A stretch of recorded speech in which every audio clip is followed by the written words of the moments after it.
All right, so let's step away from the West madness and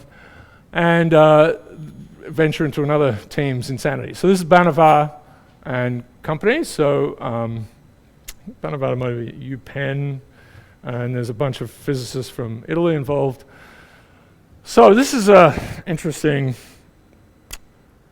different approach, right? So we're not even going to think about fluids flowing through tubes or anything. This is going to be much more abstract, which is a good thing to do.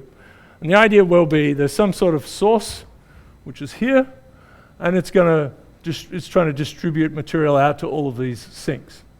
This is taken straight from their paper. You could have this kind of braided version, and of course that's what we've sort of been, they're talking about these sort of different possibilities of braided versus network structures. Braided again, this would be like a pure branching network one here.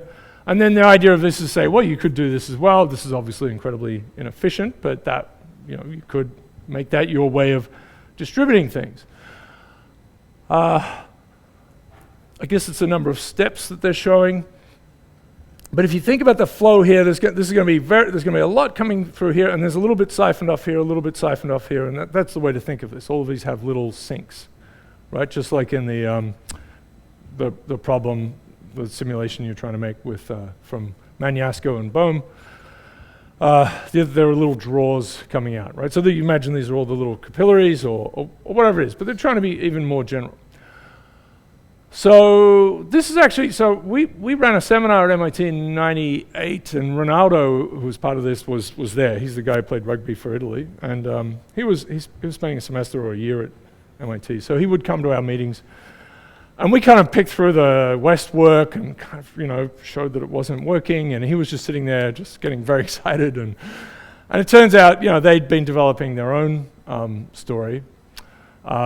Ronaldo is behind that optimal channel network stuff that I showed you, just talked about a little bit for river networks. So they'd done a lot of work on landscapes and trying to figure out how all of that worked. Tide.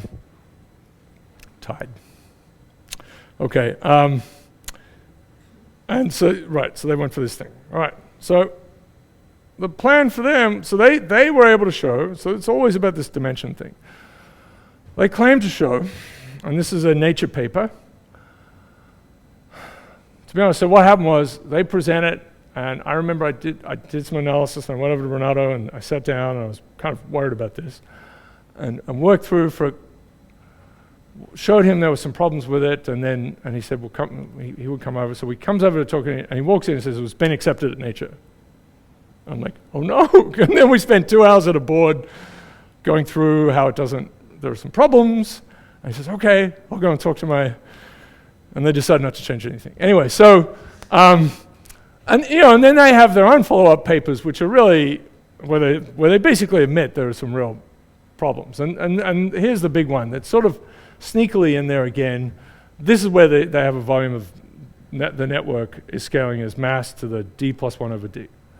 So for us, this is 4/3, right? We're in 3 dimensions. So that is not good. You've got superlinear scaling for an internal structure.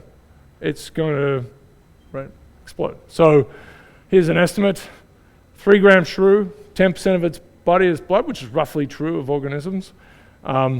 Then you would be in this case. So that is not good. That is not good. Also not observed. There is actually a paper, of course, that you can find where someone has measured the volume of blood in organisms across scales and found that it scales as mass to the 0. Mass to the 1, yeah. What I said was silly. The ratio is 0. Okay.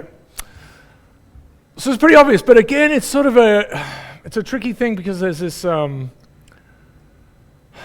tension between, there's a capillary kind of thing or a destination or a sink, let's just say sink, and it services some volume. And there's this elasticity in how that volume can scale, right? And what they actually do is they grid it so that these are really actually fixed. There's no flexibility in these things. They just say it's supplying sort of that each capillary, independent of body size, services the same volume. All right, so there are details in there, but it's a tough one to get into. But they have a paper in PNAS a few years later that says Ha ha ha. Of course, that's not right. Let us add some more let us do some things in a bit of a different way. Oh my God. All right, that's our elephant of sadness. Okay.